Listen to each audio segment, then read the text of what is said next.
Good morning and welcome back to the Baker Farm. Today is May 7th, 2023, and I want to give you a little garden tour here. So first off, we're going to start off with our garlic. On the left here I have some hardneck, and on the right I have a good bit of softneck. These were planted, I believe, last September, October, and those will probably be coming out of the ground very soon. I am very happy with their progress. You look at the base of some of these. They are just massive. And that's bigger than two of my fingers. Got one there too. Can't wait to get those out of the ground. And next off we have our broccoli and cauliflower. Now I'm not quite sure how this is going to turn out. It's a little late now in this area. It's going to start getting warm very quickly. I'm hoping that they'll do something this month and we'll have something by the 1st of June. If not, I will definitely take another stab at it in the fall, where I might have a lot more luck as it stays cooler longer. From there, we're going to go to our potatoes, and I'll put in the caption here which is which. But we've got this first group here, which should be ready to go here very soon. They take about 60 to 80 days for these to grow, and they've been in the ground about that long. I want to think towards the end of May it'll be right at 60, I think. Then we've got the next one here. I also put what it is here below the video, and these are a little further along. They take a little longer they're about a 90 day. And then I remember what these last ones are. They're russets, and they should be also hopefully be ready fairly soon. Probably the end of June if they make it. Might get a little too hot, but I wanted to experiment with those and see how those go. Alrighty, and then from there we have our tomatoes, and I need to go back through and fix up the trellises a little more. I got a little pruning I've got to do, but I'll also include what I've got on those. We've got across the front, got a total of, I believe, 4 varieties in here. Yeah, let's see. We've got cherry tomatoes, we've got some Romas, and we've got some slicers. And I'll put all those in the bottom.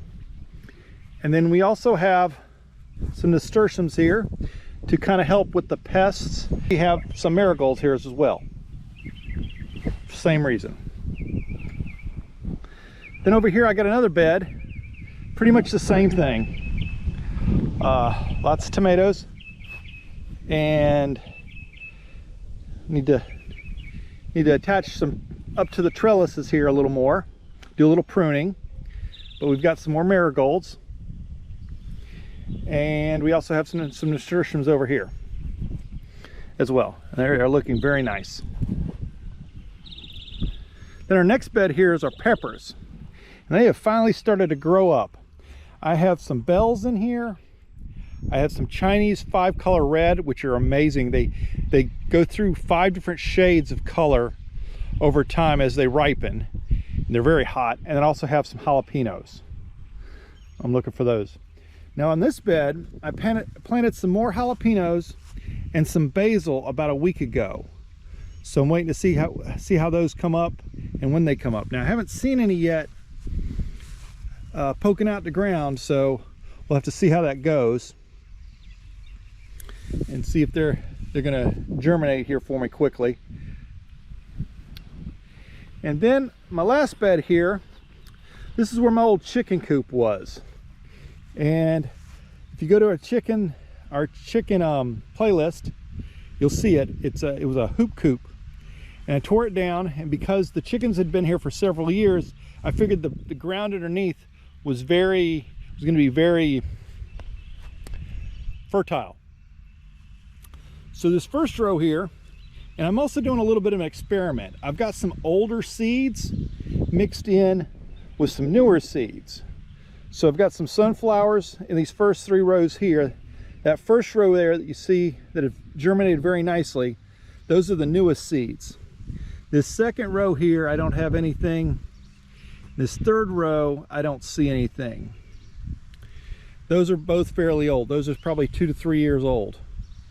These next 2 rows, Now if you look closely, this row here, you can see just the start of some basil plants, and those were brand new seeds. And then these next two rows here had some fairly old zucchini that just did not, I don't think they germinated as well, because if we go over here, we can see some fresh zucchini that I bought this year, and it germinated very, very nicely. So that's it. Now let's go over and take a look at the fruit trees. Now, quick tip here, when you're mulching, watch if you mulch with the wheat straw. As you can see, I've grown quite a bit of wheat, and I need to come back here and cut it down again. But this first one is a plum tree, and I had a couple of little baby plums on it not too long ago, but I think they've either gotten eaten off or they've fallen off. I'm not too concerned, because this is really the I believe the second year. So it's been in the ground 2 years now, and it's kind of just getting its start. I plan on pruning it late this year, early next year. I got to look into the best time to prune it to kind of get it to where it can start putting energy into creating fruit.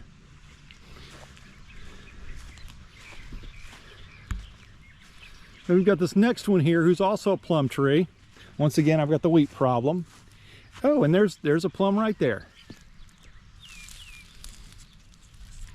And I had just a couple on it as well, and they may have gotten eaten. We have deer that run around here occasionally, and they may have dropped. We had a little bit of a, I'm gonna call it a cold snap, but about mid-March to late March, after they'd already started leafing up and everything and started actually fruiting, it got fairly cold for a little bit, so I'm a little concerned about that.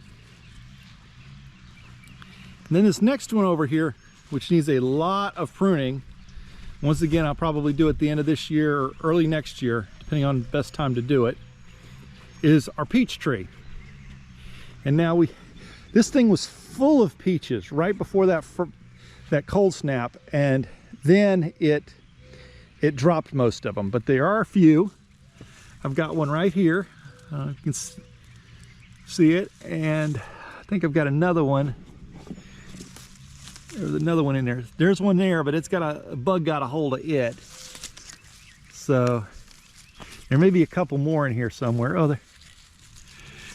But a lot of them fell, and they dropped. And there's one there that dropped recently. And I don't know if it was the cold or what, but once again, we'll get this pruned up this year and get it going. It has also been in the ground about 2 years. Now, these next two are both apple trees. I'm not sure exactly what kind of apples they were, and it does need pruning. It's getting some blossoms going, so we might get a couple of apples off of this. And I'll be pruning this one as well this year to get it in good shape. And like the others, we've got the wheat problem. The only one that didn't do the wheat was the peach, and I'm not sure exactly why. I mean, it's wheat straw, but it just didn't grow. And then we've got another apple tree right here. And you can see a real pretty blossom up there towards the top. Oh, and it looks like some little apples might be forming as well. May have to pull those prematurely to keep the tree from bending and breaking, but we'll see what happens with that. So overall, I'm pretty happy with where we're at. I'll keep doing these tours and bring you along for the ride. Thank you so much for watching. Hope you have a great week and an awesome harvest, and I hope to see you again.